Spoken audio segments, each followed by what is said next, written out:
Okay, so this is the bergamot and lime with olive oil and palm oil test batch.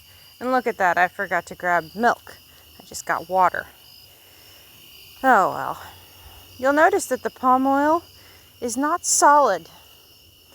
That is because it's so hot outside, it's above its melting temperature. So it basically turned into a liquid down in the soap room because we don't have an air conditioner in there. Here's the olive oil, yeah.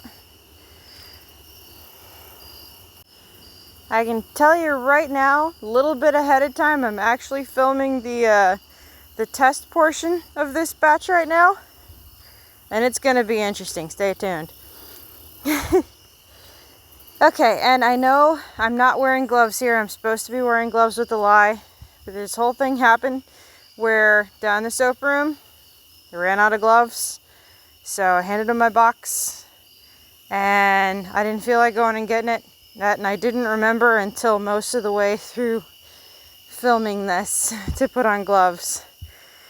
Because I know I should, but after like years and years and years of making soap, I hardly ever splash myself anymore. And I have vinegar nearby and, you know, running water. It's my kitchen. I'm right next to the sink. So if I do get some on my hands, it's not really that big of a deal. I can neutralize it with the vinegar and flush. So, yeah, that's why I didn't bother to go and get the gloves. Is I really just need to go to town and buy another box. So don't be too harsh. Don't be too harsh on that. Anyway, I'm trying to get the oils and the lye to within 15 degrees Fahrenheit of each other. It takes a little bit of doing. You gotta try and track how quickly the batch is gonna cool down. You get a feel for it after a while with your batch size, but I'm used to doing 140 bar batch sizes, so the lye mixture down by the soap room is actually mixed in like 5-gallon buckets. So it cools down a lot slower down there. That's why it takes me so long to get this quite right up here in the kitchen. Now we're straining the lye just to make sure we didn't get any crystals in there. Don't want lye crystals. People mistake those for dreaded orange spots, which basically means the oil that you used went rancid and you had too much super fat in there so they can see it.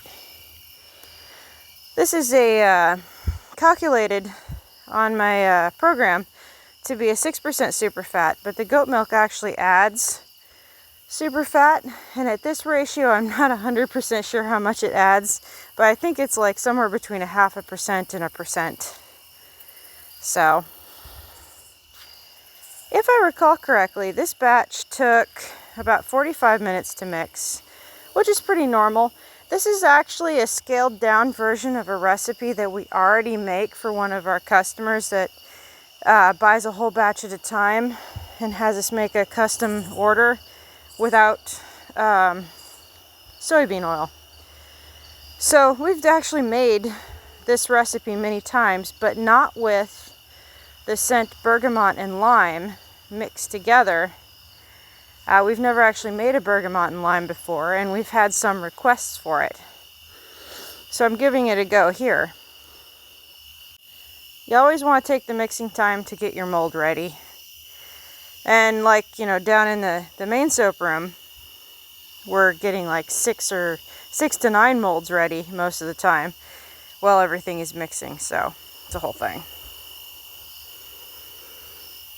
Though this video kind of makes it look really simple because there's just one mold and it's this tiny batch, and these are just kind of manufacturing habits I got into. Oh look, we got a trace now. There we go. Starting to look like pudding. I decided not to add any colors to this one, mostly because I was in a hurry, and if I had went down to the soap room to get the red mica to see what that does, I probably would have grabbed the gloves. But, you know, I was like, I got all my ingredients here. We're good. Now all we gotta do is cover it up and let it sit, and we'll see what it looks like. Don't forget to like and subscribe. Thanks for watching.